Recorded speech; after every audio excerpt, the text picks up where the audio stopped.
Jack Dwyer was a man accustomed to shadows.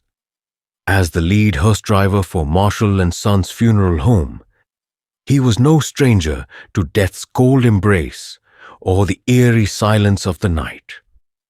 Yet, after 20 years on the job, he had learned to keep his fears in check, until the night he was tasked with delivering the body of Daniel Pierce to Black Hollow.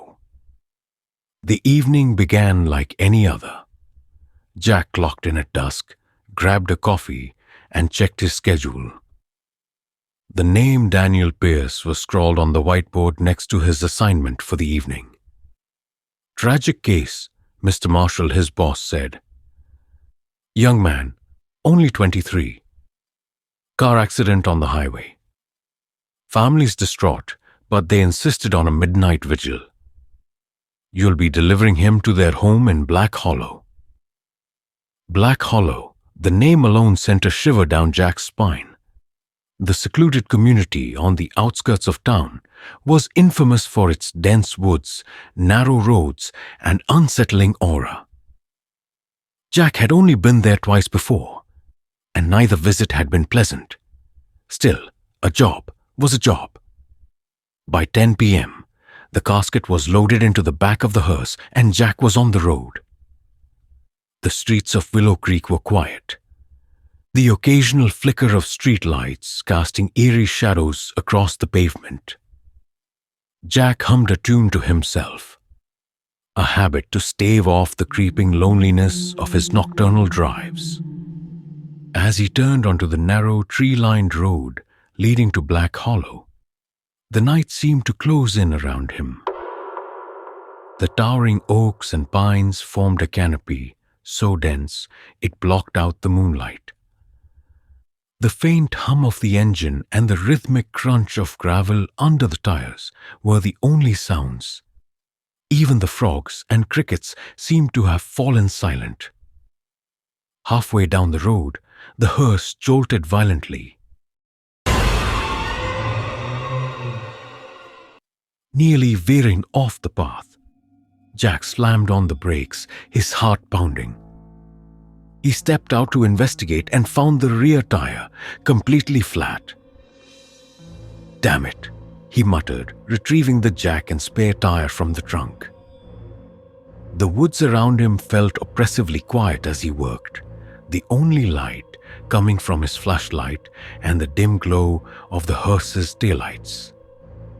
The hairs on the back of his neck stood on end, and he couldn't shake the feeling that he was being watched.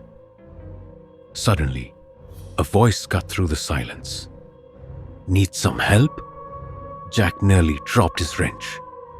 Spinning around, he shone his flashlight toward the source of the voice. A man stood at the edge of the road, his pale face illuminated by the beam. He was tall and thin, dressed in a dark suit that seemed slightly out of place.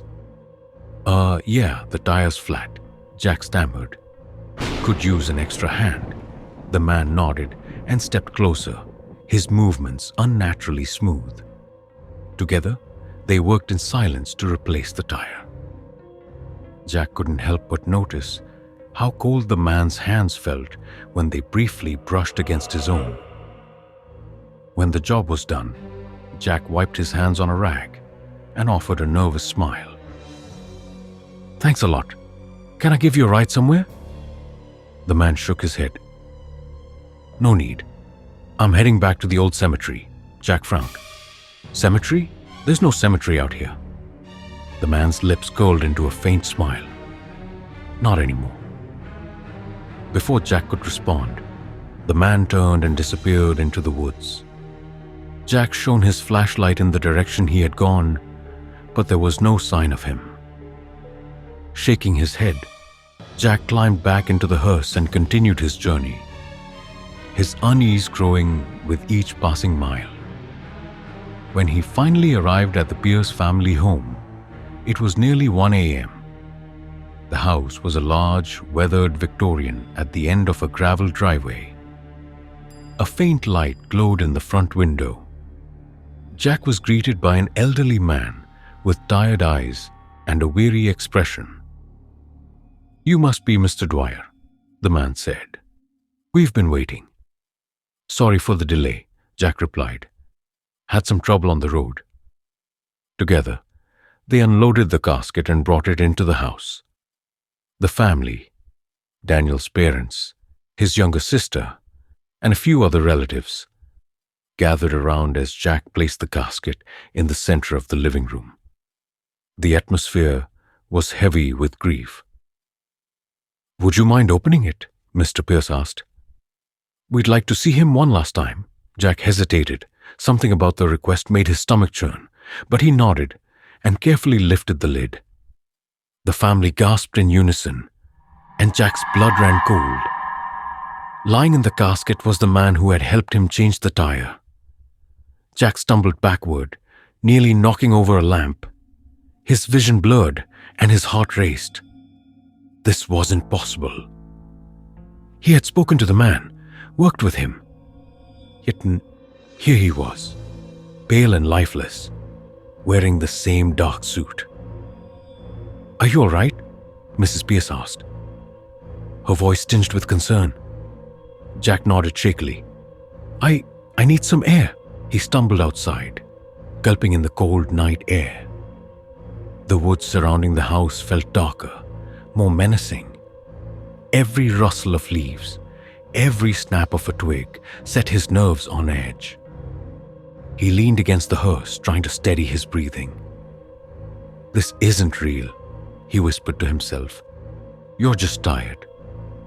But deep down, he knew there was no rational explanation for what he had seen. As the hours passed, Jack remained outside, unable to bring himself to re-enter the house. The family's muffled sobs occasionally drifted through the open window, a haunting reminder of the night's events. When dawn finally broke, its pale light did little to dispel the darkness in Jack's mind. Before leaving, he forced himself to glance toward the woods one last time. For a brief moment, he thought he saw a figure standing among the trees, watching him, but when he blinked, it was gone. Jack never spoke of that night to anyone. He continued his work at Marshall & Sons, but something in him had changed. He no longer drove to Black Hollow, no matter the assignment. And on quiet nights, when the shadows grew long and the air turned cold, he couldn't help but glance over his shoulder, half expecting to see a pale, familiar face staring back at him.